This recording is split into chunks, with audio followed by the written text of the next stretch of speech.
En este sentido, pues les quiero comentar que de alguna manera para algunas personas esto va a ser de alegría, para algunos otros compañeritos va a ser como quien dice, ah, qué buenísimo, pero tal vez ya se los han comentado o el comentario lo habrán escuchado ayer. Y es que ya únicamente tenemos en cuestión cerca de 4 o 5 sesiones.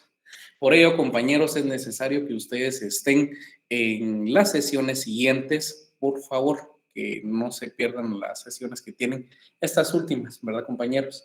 En virtud de que les va a servir bastante para las personas, como se los había mencionado, estén con nosotros, que vayan a estar con nosotros en el siguiente semestre, en la jornada vespertina. De alguna u otra manera, para quienes van a tener esa situación, sí, que por algún motivo, sea por trabajo personal o sea por la cuestión que sea, vayan a mirar a la jornada nocturna, créanme que también les va a servir bastante, ¿verdad? No podemos llegar al sexto semestre nosotros con inquietudes, con dudas respecto al derecho penal sustantivo. Entonces, compañeros, la invitación es para que cada uno de ustedes, de los presentes, no abandonen las sesiones, que estén anuentes, ¿verdad? Porque ya empezamos a verificar o efectivamente el doctor ya ha empezado a revisar sus evaluaciones y sí, tenemos todavía algunas situacioncitas muy mínimas, ¿verdad? Respecto a cuando tienen que realizar ustedes el análisis del tipo. Entonces ya les podemos ir adelantando, compañeros, sí ya se lograron identificar unos cuantos NSP, ¿verdad? En virtud de que no consignaron sus números de carnet y únicamente pusieron solamente un nombre, compañeros.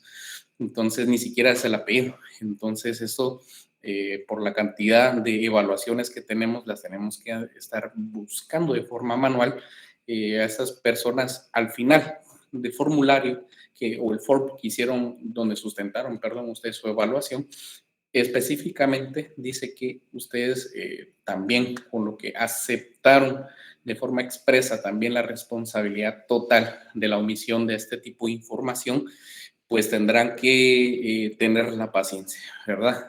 A que procesamiento de datos, pues efectivamente pueda verificar esta situación y asimismo en su momento oportuno, que es bastante largo el proceso, ya les adelanto, para que se les pueda consignar la nota. Entonces, a estas personas, pues esperemos que aprendan de alguna u otra manera a esta situacióncita que no solamente nosotros lo hacemos acá, sino que es una situación en la que la universidad también lo exige. Y no solamente a la universidad, sino que también lo exige hoy en día la modalidad en la que nosotros nos encontramos, ¿verdad, compañeros? Que todo es de forma virtual y tenemos que ajustarnos, como diríamos nosotros vagamente, al sistema en el que nos encontramos en la actualidad.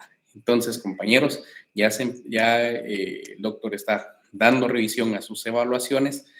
Asimismo, pues ya les adelanté la situación. Recuerden, ya tendremos por ahí como unas 3, 4 clasecitas, por ahí 5. Entonces, compañeros, previo a que inicie el doctor, quisiera preguntarles en qué artículos se quedaron. Por favor, si fueran ustedes tan amables de proporcionármelo en el chat. Por favor, vamos a ver en qué artículos se quedaron, por favor, con el doctor, analizando, para los que han estado en clase, por favor. 338, ¿verdad? O 37. Yo recuerdo que era el 38. 338, licenciado. ¿Verdad que es el 38? Perfecto, buenísimo. Entonces, ya saben, compañeros, muchísimas gracias a los que están participando. Siempre de alguna manera, ya saben, nosotros vamos a estar de manera muy objetiva, pues apoyándoles en lo que también humanamente nos sea posible. Entonces, compañeritos, en su momento, cuando el doctor ya se encuentre aquí en la sesión, pues les vamos a ceder el uso de la palabra.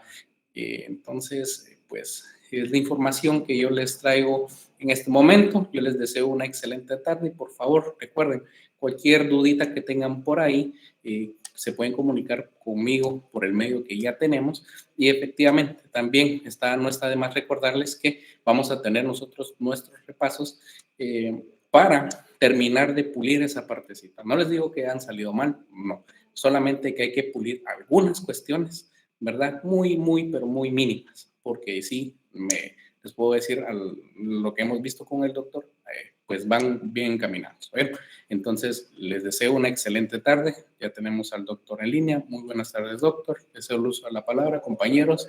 Permiso, excelente tarde.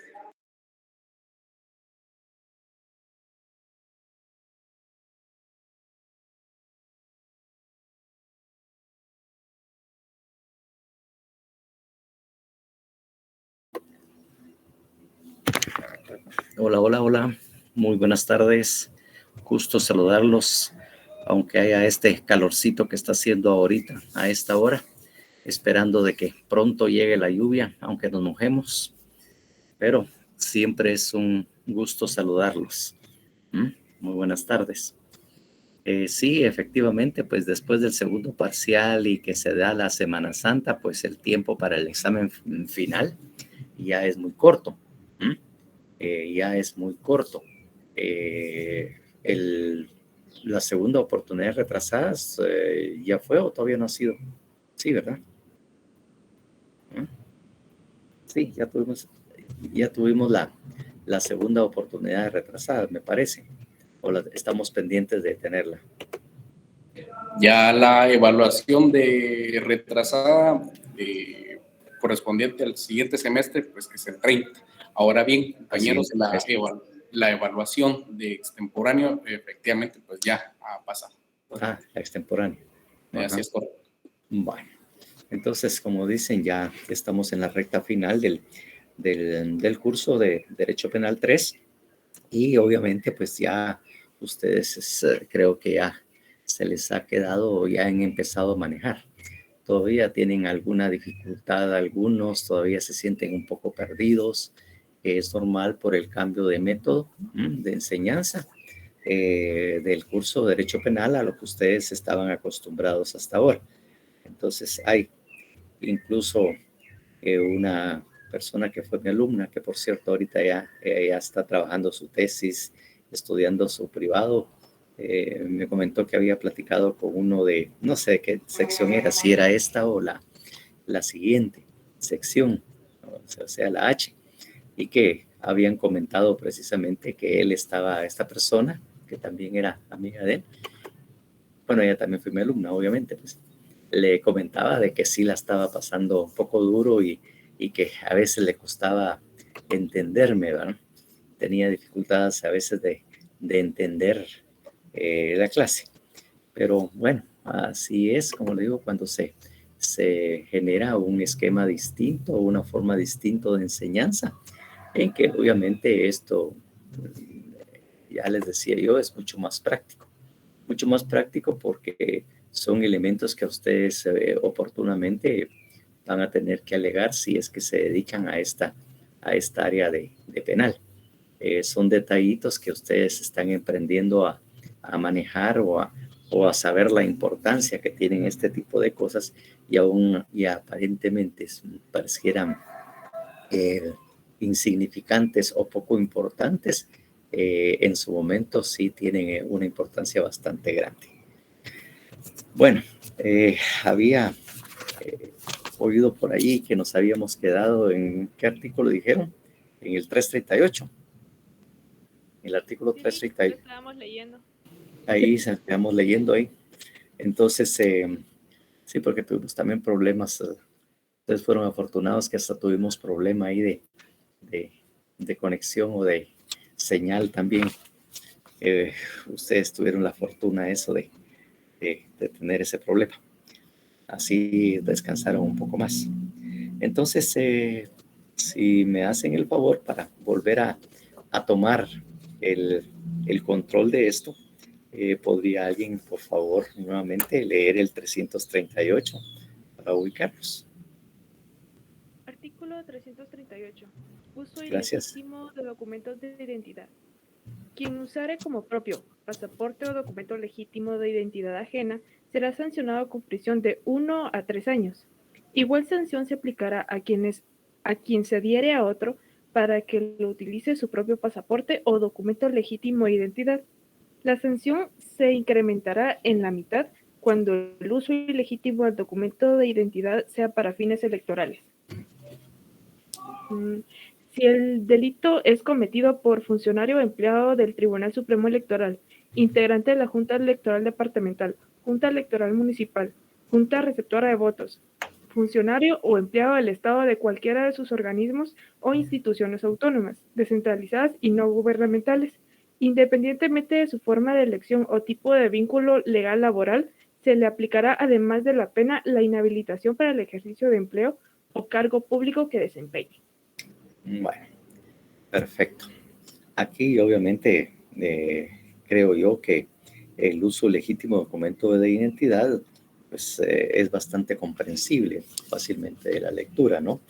Y obviamente al leerlo unas 2 o 3 veces y como todavía están por ahí algunos de ustedes leyéndolo nuevamente, aquí ven ustedes que alguien está usando, ¿verdad? Como propio un pasaporte, un documento legítimo de identidad ajena, ¿verdad? Entonces, esa persona que anda identificándose con un DPI que no le corresponde porque es de otra persona o anda con un pasaporte o de alguna manera también, eh, eh, además de usarlo, le pueda servir para algo práctico. Digo práctico, pues en el hecho de que de repente le va a servir para votar, porque hacen un especial énfasis, como ven ustedes, en el tercer párrafo. Dice, la sanción se incrementará en la mitad cuando el uso ilegítimo del documento de identidad sea para fines electorales.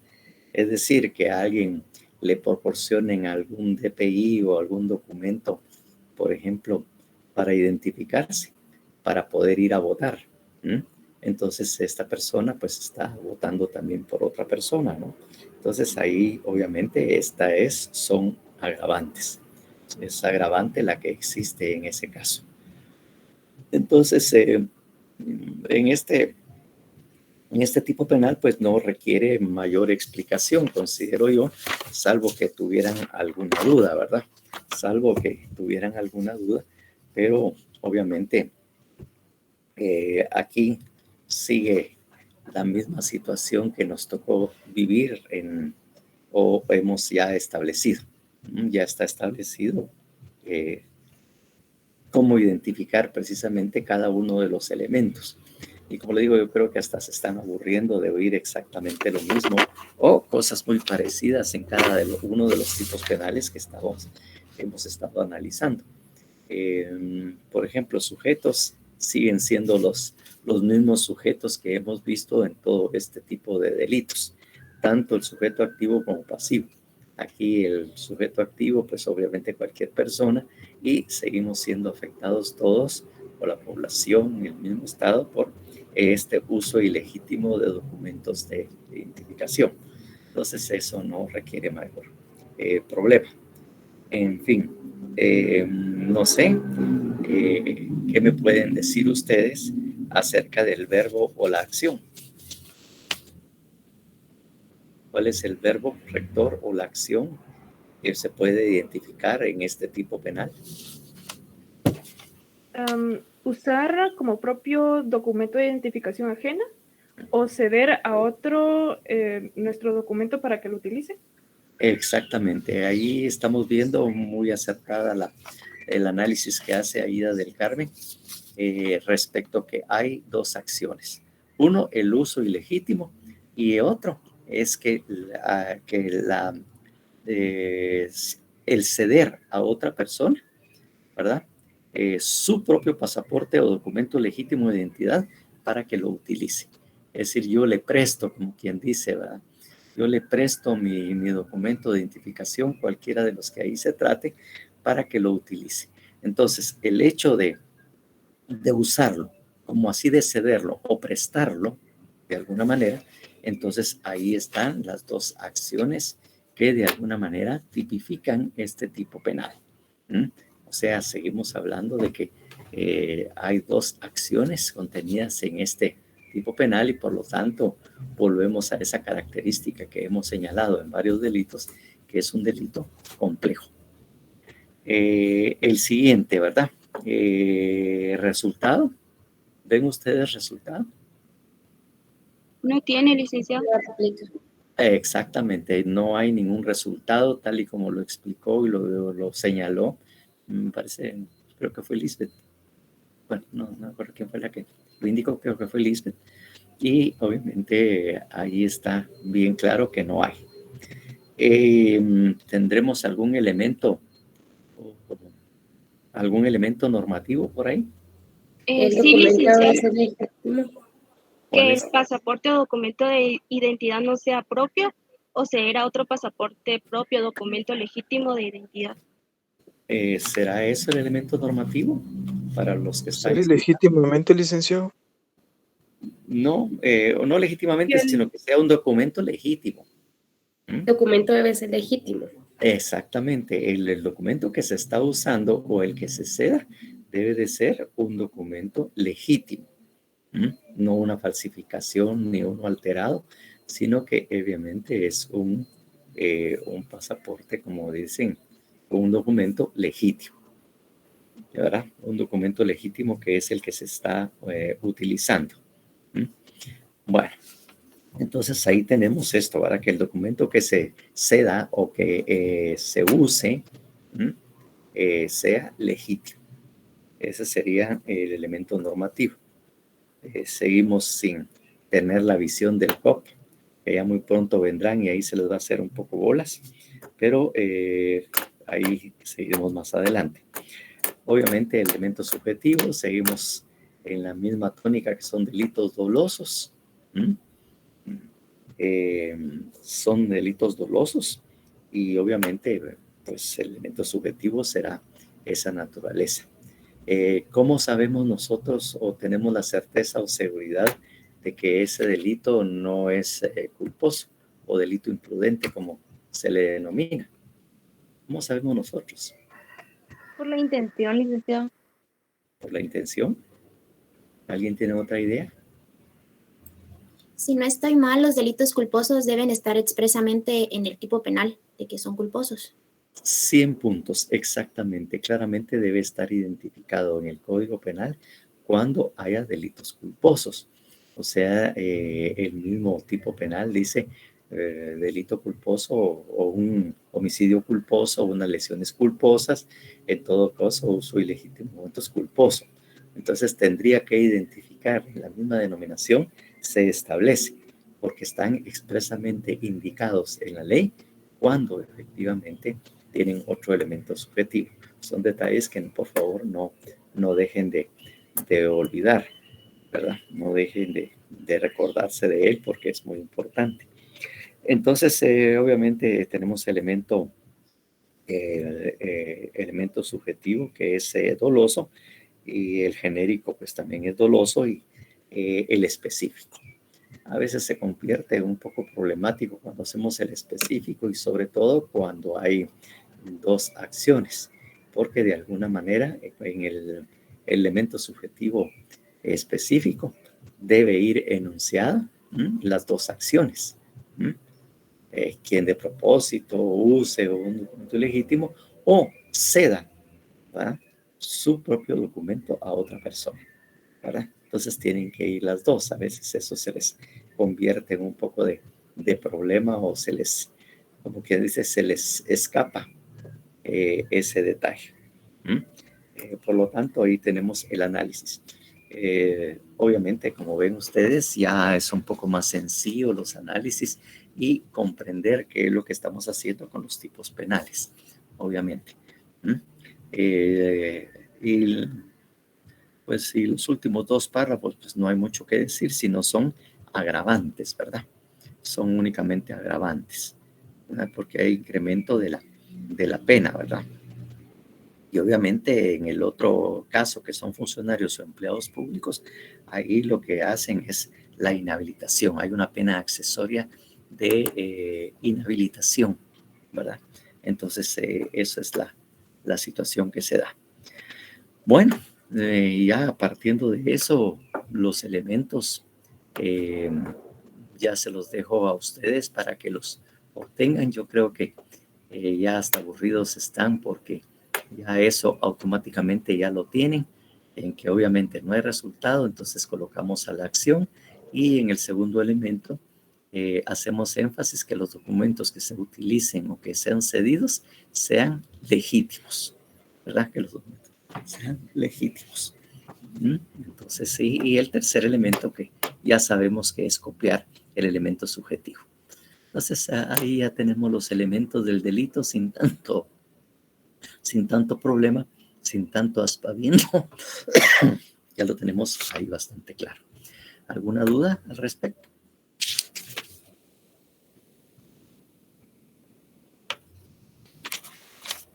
¿No? Perfecto.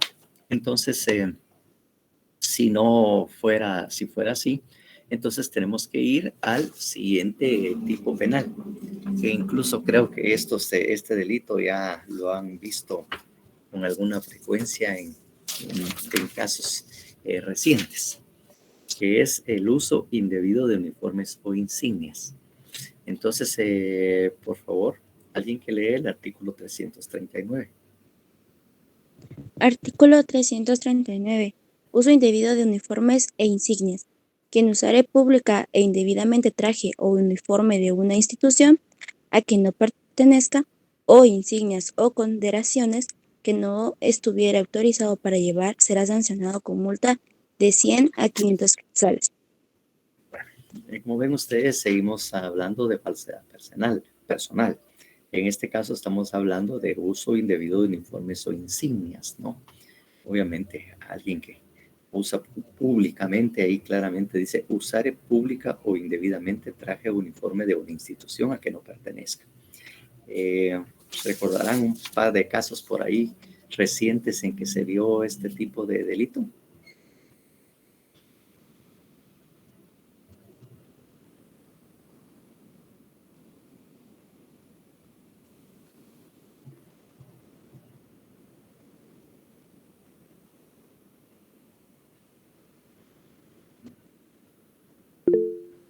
Gustavo Valenzuela, por favor.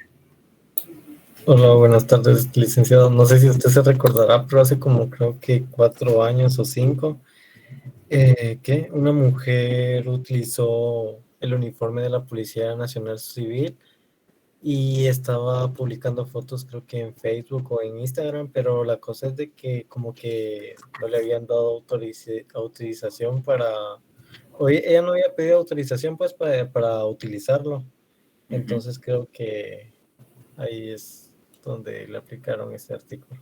Sí, pues exactamente eso es uno, porque ya sea que utilice un uniforme, el uniforme en forma pública, o que no esté autorizado para hacerlo. Algo que más frecuente, más cercano a la época, hace poco, ¿alguien habrá visto este tipo de circunstancias hace poco en las noticias?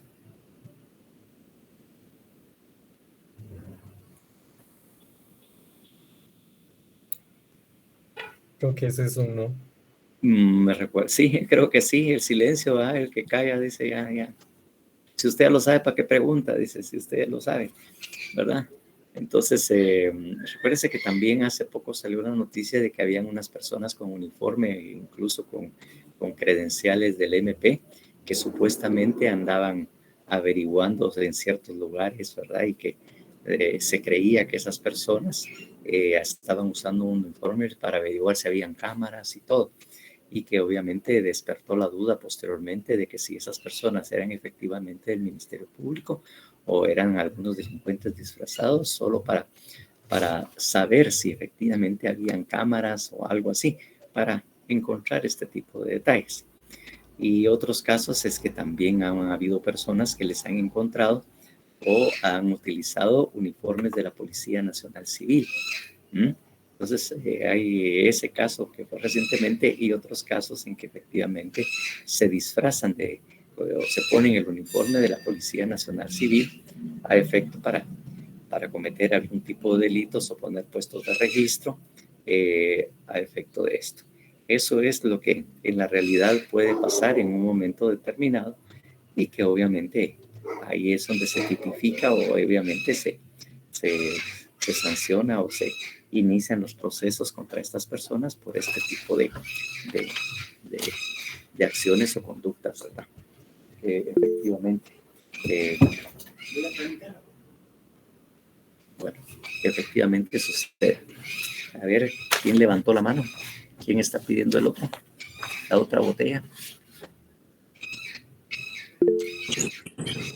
Buenas tardes, licenciado. Yo Blondie. recuerdo también que hace poco, con esto del COVID, salió una noticia de personas que cargaban uniformes del centro de salud, creo que fue en Alta Verapaz, que también iban a ser investigados porque querían vacunar a la gente o algo así, pero andaban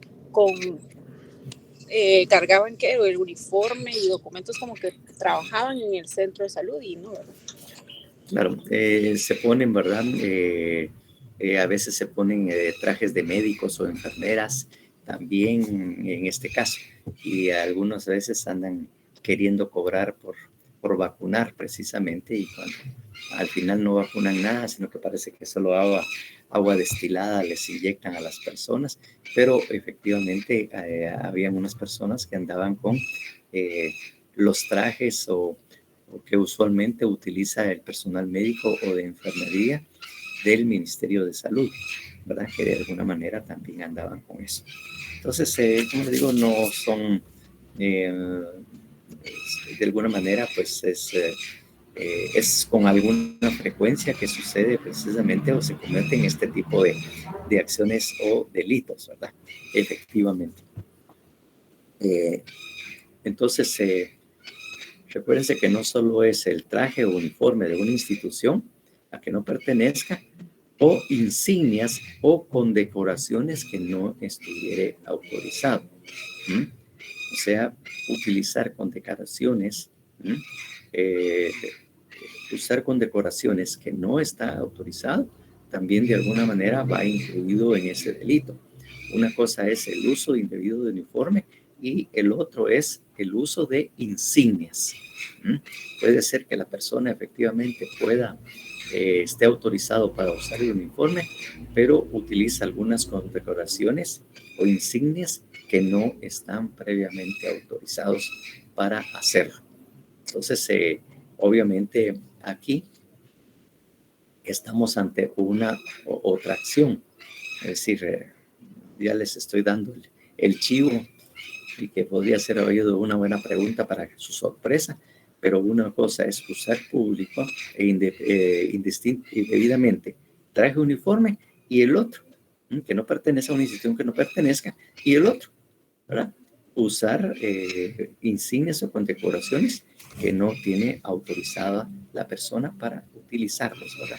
Que no está autorizado para utilizar esas condecoraciones o insignias que de alguna manera tiene que tener definitivamente autorización. Como ven ustedes, el delito aquí pues es un delito leve, no es grave, porque al final está sancionado con multa. Lo mismo pasó en supuestos oficiales y auxiliares fiscales de la institución. Exactamente, eso hablábamos, de que hay alguien que estaban revisando en ciertos establecimientos y efectivamente habían cámaras de vigilancia o qué eran las situaciones, andaban averiguando supuestamente de manera oficial si había ese tipo de eso. Bueno, en algún momento el Ministerio Público oficialmente realiza esas acciones. Cuando ha habido un delito o ha habido algún accidente de tránsito o alguna circunstancia. Entonces, una de las primeras cosas que hace el Departamento de Investigación del Ministerio Público es averiguar si hay cámaras de seguridad y efectivamente, si hay, acudir al lugar para que oficialmente les proporcionen los videos. De ahí, de esa cuenta, es que ustedes miran que en el Facebook hacen publicación precisamente de estos hechos de asaltos y todo, y hay videos grabados en las tiendas o en una calle o en diferentes establecimientos en donde efectivamente se puede ver que hay una persona que está cometiendo un hecho delictivo. Entonces, esto, como les digo, es una práctica normal con el uso más frecuente y más común de esas cámaras de seguridad que utilicen en algunos domicilios, algunos comercios, algunos establecimientos o en tiendas, entonces esta puede en un momento determinado grabar precisamente un hecho delictivo. Recuerdo un caso que estaba ahí de que una niñita que fue a la tienda a comprar y que efectivamente ahí la estaba esperando afuera, la estaba esperando un vehículo y una persona para aparentemente secuestrarla. Por suerte también se dio cuenta la que atendía el negocio y advirtió precisamente esto. Pero eso también quedó grabado en una cámara donde se demostró que efectivamente esto. Claro, en el video que nosotros tenemos a nuestro alcance en el Facebook, a veces no se mira tanto detalle, pero hay un departamento técnico especializado en el Ministerio Público o en el INASIF que tiene la habilidad o la capacidad para acercar más la imagen, para identificar mejor al autor y muchas veces para identificar bien las placas de algún vehículo que estén utilizando. Entonces, para nosotros pues no vimos mayor cosa, pero hay recursos técnicos que efectivamente acercan la imagen y contribuyen precisamente a identificar de una mejor manera a la persona, de tal manera que esto sea una evidencia pues inequívoca de que efectivamente quién fue el que lo metió, quién cometió el delito y qué fue lo que hizo. ¿Ves? Entonces tienen esta facilidad.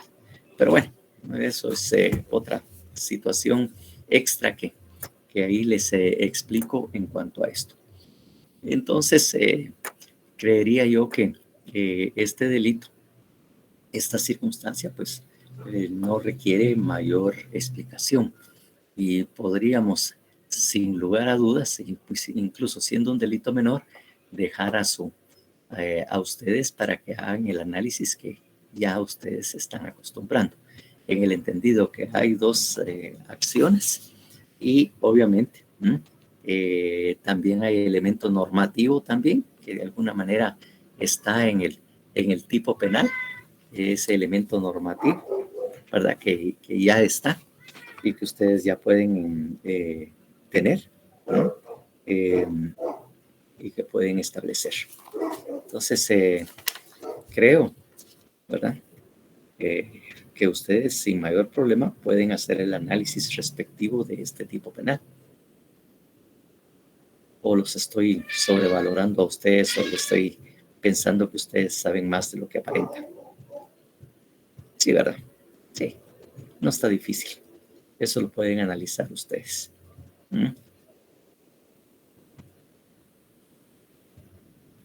Licenciado, una pregunta. ¿El elemento normativo sería no pertenecer y no estar autorizado? No sería ese. En primer lugar sería el uso público. Ya me hicieron darles el chivo a usar pública e indebidamente, ¿verdad? Este uniforme. O utilizar condecoraciones o insignias no autorizadas.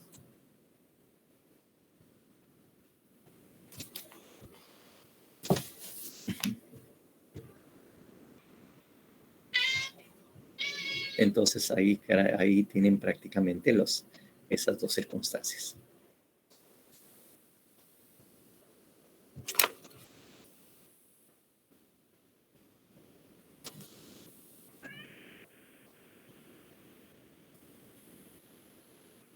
Bueno, ya con este último que estamos, como les decía yo y les señalé antes de analizar este último artículo consistente en el 339, seguíamos hablando de delitos de falsedad personal. De alguna manera hay falsedad personal cuando se está utilizando o se está identificando la persona como perteneciente a una institución solamente por el hecho de portar o tener o usar el uniforme. Entonces, esta persona, pues obviamente hay una falsedad personal porque se está identificando con el uniforme como perteneciente a una institución, usualmente una institución del Estado, que son las que oficialmente tienen estos tipos de uniformes susceptibles a poder hacerlo, ¿verdad? Entonces, eso es lo que efectivamente tenemos que tener en cuenta. Bien, entonces, si es así, entonces ya prácticamente terminamos con ese capítulo. Y tendríamos que ir al siguiente, en el título 10, que se refiere a los delitos contra la economía nacional, el comercio, la industria y el régimen tributario. Entonces ahí es donde tenemos precisamente estos delitos que vamos a ver a continuación. Delitos contra la economía, ¿verdad? Nacional, el comercio, la industria y el régimen tributario. O sea que en este capítulo o este título vamos a ver varios distintos delitos. Unos que afectan puramente la economía nacional y otros que afectan el comercio y la industria. Y en este capítulo 1 tenemos, en primer lugar, lo que son los delitos contra la economía nacional y el ambiente. Este es precisamente lo que tenemos a continuación. Entonces, esto, como le digo, son delitos así bastante especiales, porque vamos a ver una institución muy especial, ¿verdad? Que de alguna manera atenta contra la economía y lo que es la oferta y la demanda, que son los principios en el cual se maneja el comercio y la economía nacional. Y obviamente estamos hablando de un monopolio, que ese es el primer artículo que tenemos en el 349. Obviamente el bien jurídico tutelado es la economía nacional y el libre comercio. Esos son en principio los que están siendo afectados por la comisión de estos delitos. En primer lugar, pues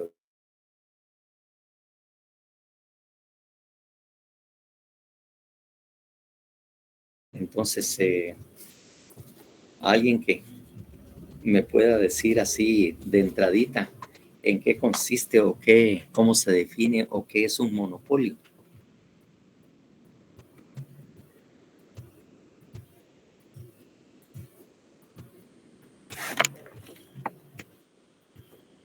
Yo imagino que es como alguien que se apodere de la producción total de algo o que tenga el control total de algo. Sí, obviamente tendríamos que buscarlo también en el diccionario para estar más acorde. Gustavo Valenzuela. Es cuando solo hay una sola compañía que abarque completamente todo un mercado, ¿no? Exactamente. De alguna manera acapara el mercado o el comercio de un determinado producto. Obviamente que eso no es permitido. Incluso hay exactamente un control sobre la oferta y la demanda, de alguna manera. Se controlan las dos. Situación del mercado en la que un vendedor o productor es el único que se encarga de la explotación, como dice Rossi por ahí.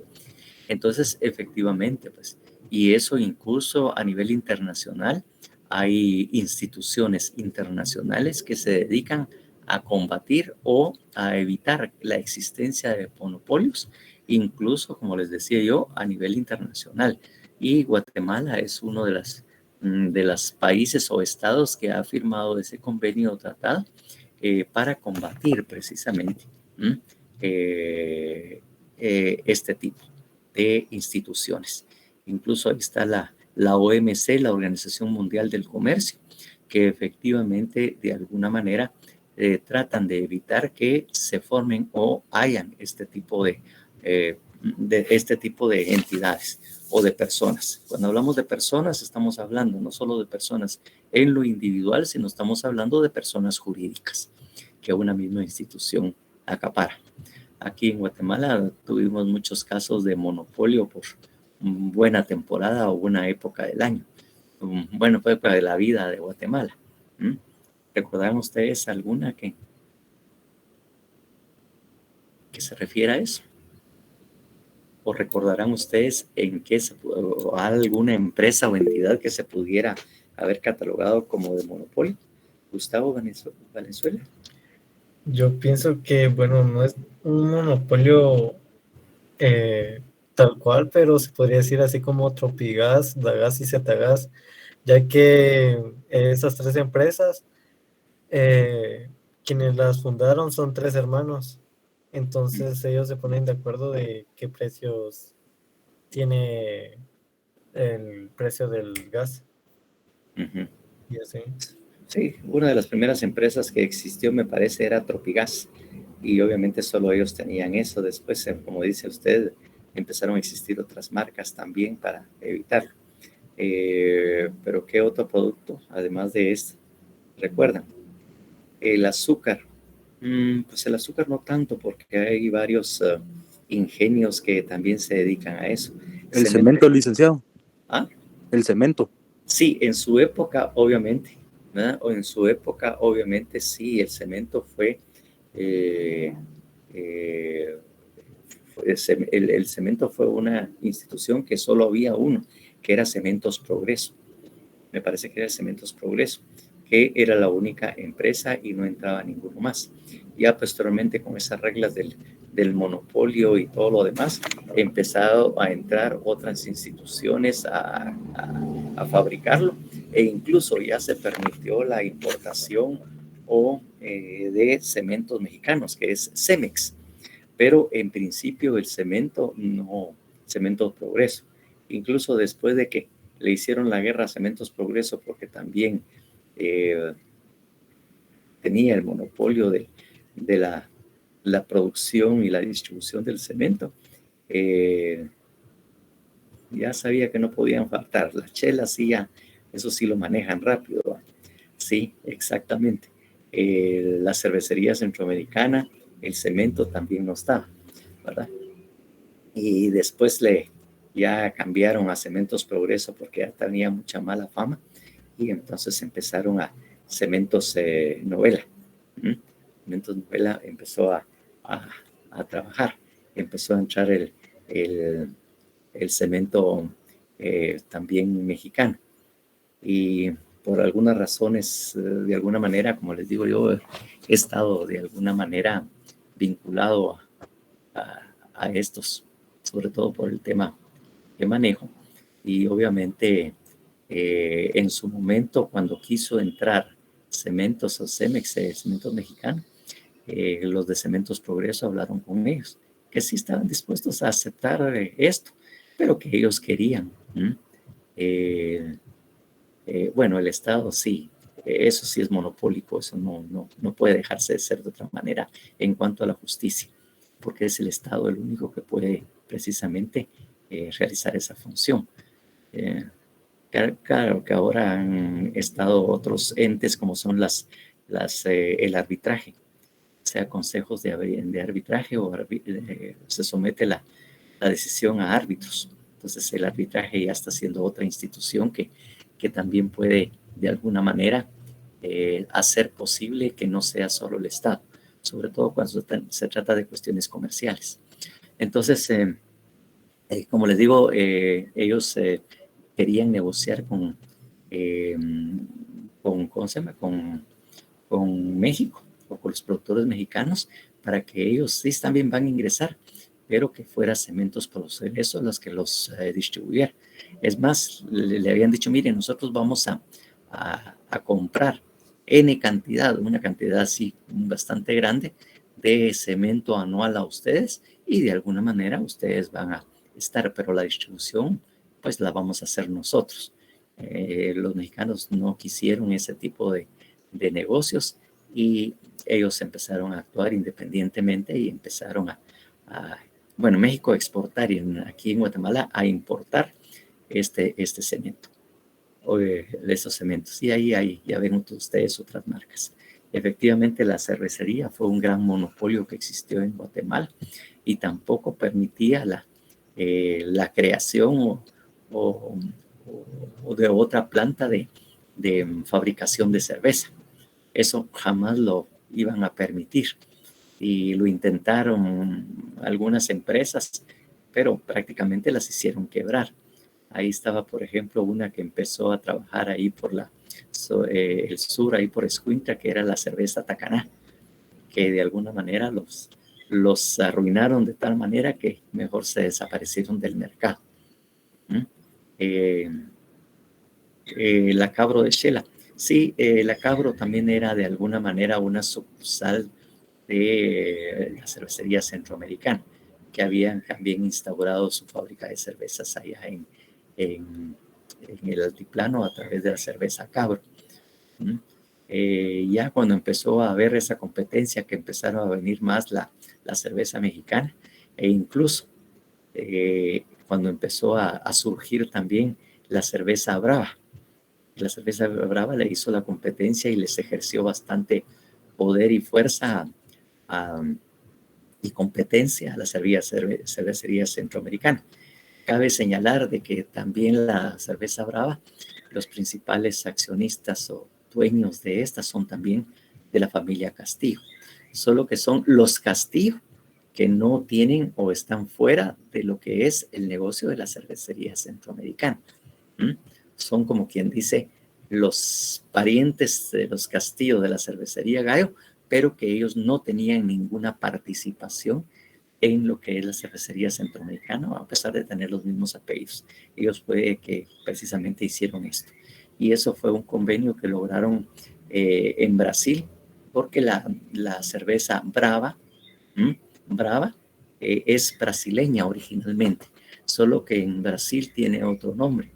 Allá la cerveza es Brahma, y aquí se lo trasladaron a Guatemala y le colocaron Brava. ¿Por qué sería? ¿Por qué sería ese cambio?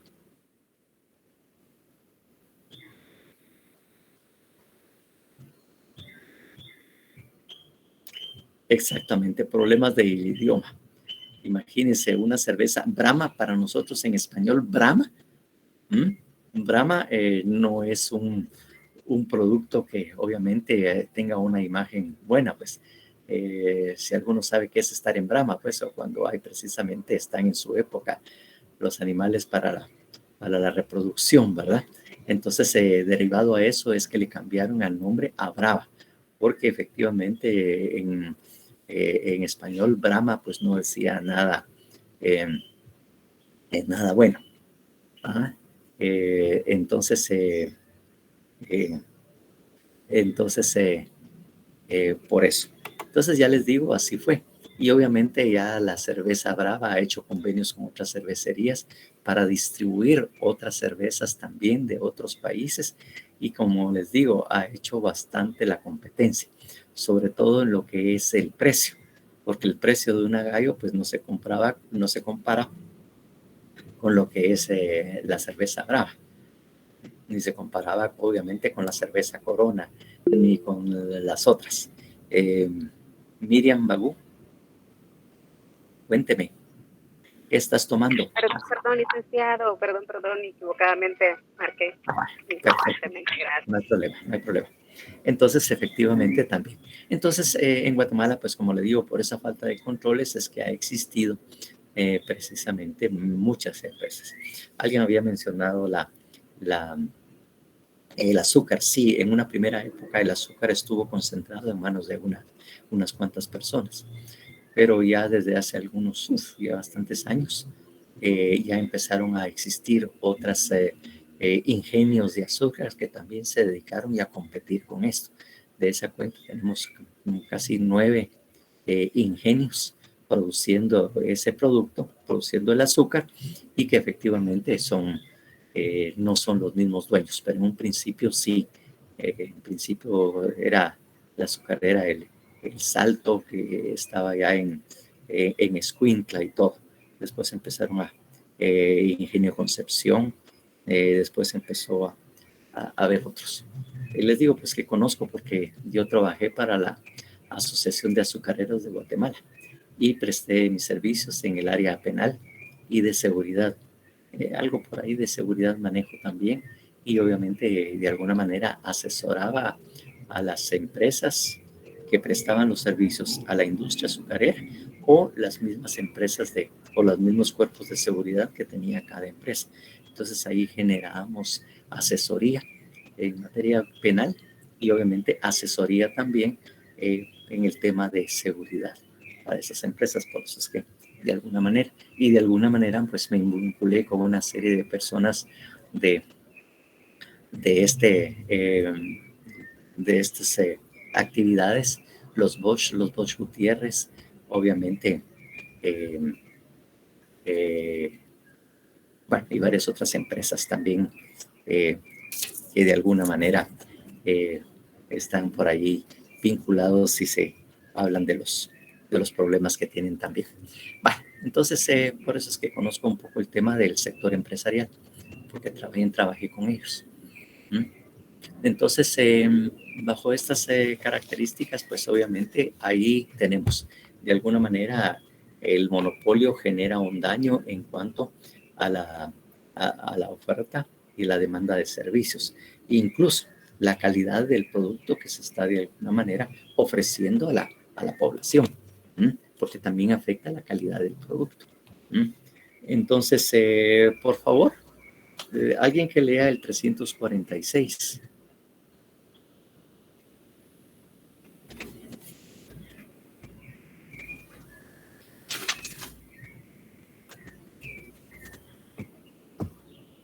El artículo 346.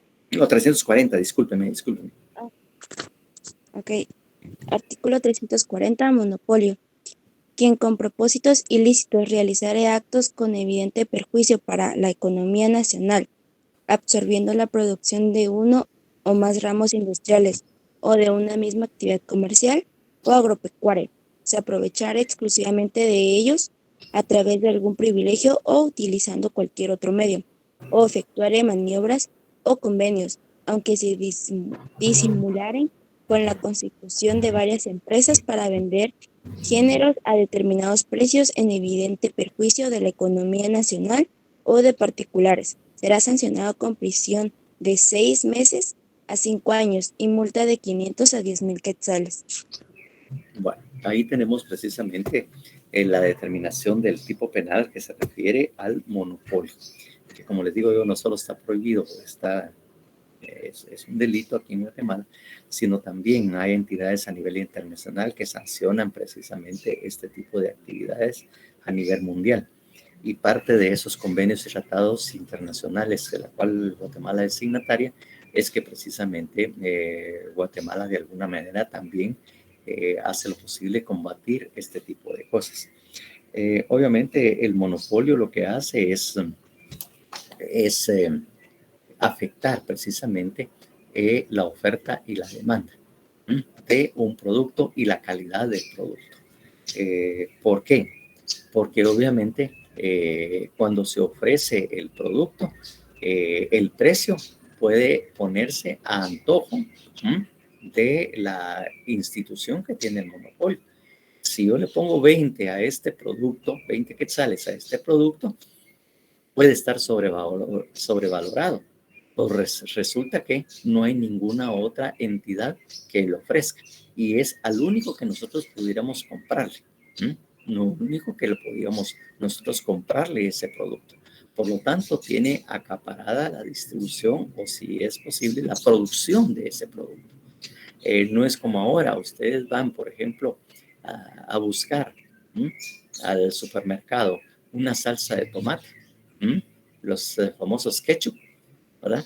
Entonces, ustedes tienen una oferta de productos o ketchup de distintas empresas y de distintos precios, unas baratas, unas un poco más caras, otras importadas, que es como quien dice, usted es el que decide la calidad del producto que quiere y también acordes a su capacidad económica.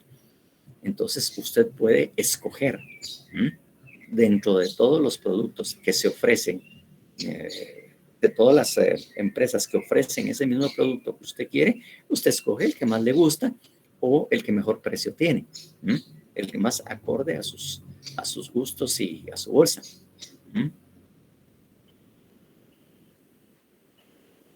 Vamos a oír qué es lo que dice en Estados Unidos. Es que ahí no lo leí todo. Ujú.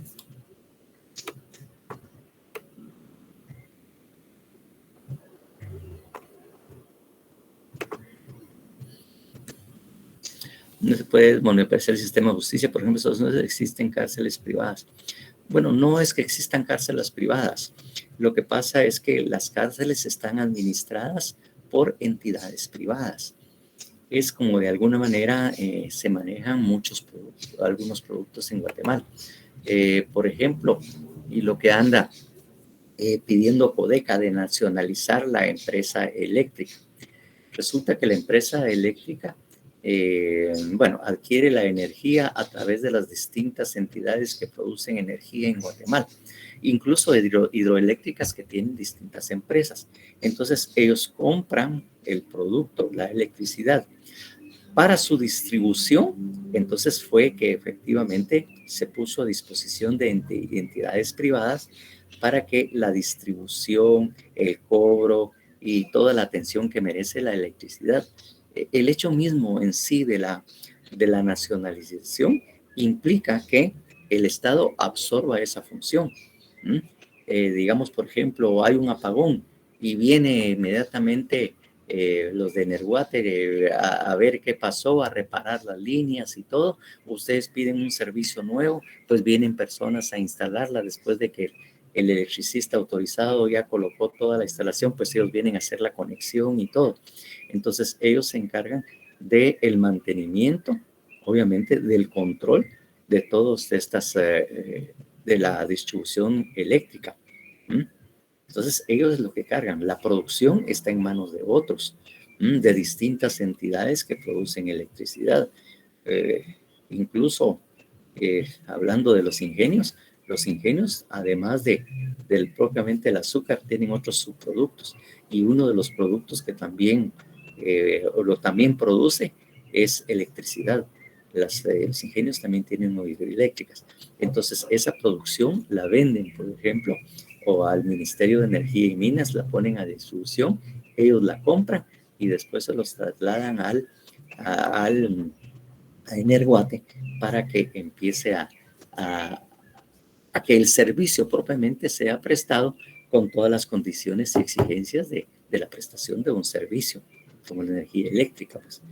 Entonces, eso es precisamente lo que pasa. Pues no es que esté monopolizado, porque obviamente hay otras entidades, porque, por ejemplo, distribución de energía de Occidente, casi es el mismo de Energuate, pero también está la de Occidente, está la de Oriente, está en la zona central. Hay como 4 entidades que producen, precisamente tienen a su cargo el servicio en sí, el mantenimiento. O sea que ellos reparan las líneas, están mejorando, sucede algo, ellos lo van a componer, ellos instalan y todo. Ese es el trabajo. Entonces, yo a veces digo, bueno, sí es problema que alguien, una entidad distinta esté y no sea el Estado, pero el Estado con la pasividad o a veces incapacidad para producir que tiene, imagínense cómo sería el servicio. Usted llama a la empresa eléctrica porque se le fue la luz o un corto o un fajón o algo, ¿cuándo creen que van a llegar? En cambio, el servicio pues de alguna manera usted los llama y tienen también unidades de emergencia para atender en los descansos y en la noche. Entonces, las unidades de emergencia. Entonces, ahí es donde uno entiende que no es simplemente que es en manos privadas. Todo el trabajo que se hace para que usted pueda tener energía eléctrica en sus casas o solicitar un servicio o que se le instale o todas las que se necesite, pues obviamente eso es la función que hace la empresa como Energuate. Imagínense, ese es el problema, la eficiencia en la prestación del servicio. Eso es lo que precisamente hace la Energuate, la prestación en sí del servicio al público y la atención al público, que obviamente necesita para poder tener energía. Recuérdese que el servicio público, porque es un servicio público de energía eléctrica, es un servicio que tiene que prestarse las 24 horas del día. Y como le digo, no puede usted llamar a la empresa eléctrica avisando de un problema que tuvo en su casa con el contador o con esto, o que pasó alguien votando, sin que inmediatamente estén dispuestos a atender lo más pronto posible con las unidades que tiene de emergencia. Entonces, imagínense, como dice usted, con la lentitud que normalmente presta los servicios públicos el Estado, si incluso para ir a pagar un impuesto se tiene que tardar usted un montón. Y eso es que para recibir dinero, pero hace usted cola en una ventanilla. Después le dice, no, que no se puede, hay que hacer el otro. Y a veces la pregunta es, ¿por qué me ponen tanto pero para poder yo pagar un impuesto, un dinero que va a ingresar al Estado? ¿Por qué me ponen tanta traba? ¿Por qué me ponen tanto problema? Si a dejarles pisto voy, pues. E incluso hacen que surja la imagen del tramitador, porque resulta que él es el que está identificado con los de la ventanilla, que ya sabe ley de manejo y cómo se hace, que usted resulta pagándole un intermediario. ¿Para qué? El Estado pueda recibir dinero producto de los impuestos que usted como ciudadano debe de pagar.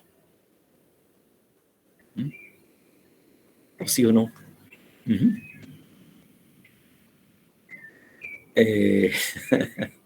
Aquí la luz que baila copó, ¿verdad? Sí, obviamente las municipalidades tienen un problema. Hay municipalidades que también tienen a su cargo la distribución de energía eléctrica, y la energía eléctrica es una empresa municipal que en ese municipio o en el municipio ellos son los que se encargan de todos estos arreglos y tienen bastantes problemas. Me parece que la de Quetzaltenango es una de ellas, en que el servicio de energía eléctrica es municipal.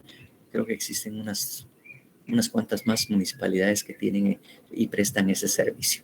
Obviamente, ellos tienen que comprar la energía eléctrica, para que ellos utilicen la distribución. Y obviamente, ese dinero lo tienen que pagar me parece, el Ministerio de Energía y Minas, esa producción, y han resultado que hay algunas entidades o municipalidades que deben una cantidad grande de energía eléctrica y que incluso los han amenazado con suspender el servicio derivado a que no pagan, la municipalidad no paga la energía eléctrica que tiene que comprar para poder distribuir. Esos son los tipos de problemas que encontramos muchas veces en lo que es la distribución municipal de la energía eléctrica.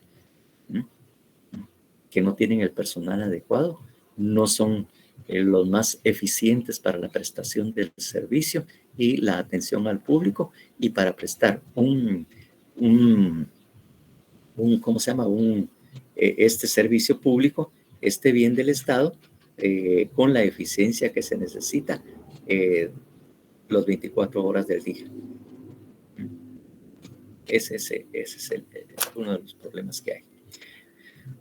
Bueno, vamos a dejarlo por este momento por ahí. Vamos a terminar un poco temprana la clase de hoy por alguna razón, y entonces les suplico sus disculpas y seguiremos trabajando del tema el día jueves. Gracias, licenciado. Gracias, licenciado. Gracias, licenciado. Feliz tarde. Licenciado, no tengo pena. Feliz tarde. Gracias, Vic. Feliz tarde, licenciado.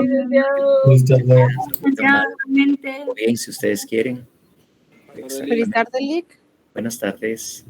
Gracias, licenciado. Se cuidan. Buenas tardes, licenciado. Feliz tarde. Feliz tarde, licenciado.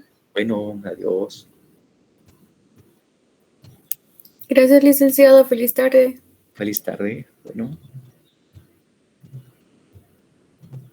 Feliz tarde, Lic. Feliz tarde. Se cuidan. Nos vemos. Paso feliz tarde, licenciado. Bueno, cuídense. Gracias.